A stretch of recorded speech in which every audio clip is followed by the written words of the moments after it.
তারপর একদিন তুমি বুঝবে তুমি সেই মানুষটা যে প্রতিবার প্রথমে ফোনটা করে, যে প্রথমে মেসেজটা পাঠায়, প্রতিবার "কী রে, কেমন আছিস, সব ভালো তো?" জিজ্ঞেস করলে তবেই উল্টো দিক থেকে ভেসে আসে "ভালো, তুই ভালো?"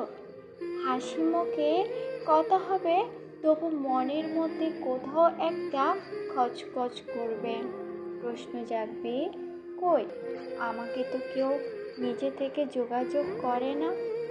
কারোর কি আদৌ যায় আসে আমার থাকা বা না থাকায়? আমি কি তবে বিরক্ত করি সবাইকে? এবং এই দ্বিধা বুকে নিয়ে তুমি একদিন নীরব হবে, আর কাউকে নিজে থেকে ফোন মেসেজ করবে না, এবং আবিষ্কার করবে যে তোমার সাথে নীরব হয়েছে তোমার হোয়াটসঅ্যাপ, তোমার মেসেঞ্জার, তোমার কল লিস্ট। এতকাল যাদের খোঁজ নিয়ে এসেছো নিজে থেকে, তারা কেউ তোমার নীরবতার শব্দ শুনতে পায়নি, হয়তো বা পেয়েছে, তাও খোঁজ নেয়নি।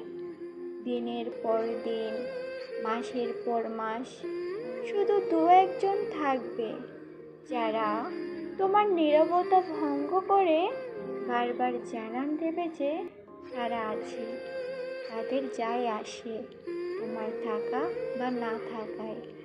তাদের মেসেজে ভরতে হবে ইনবক্স, তাদের নম্বর বেশি উঠবে স্ক্রিনে।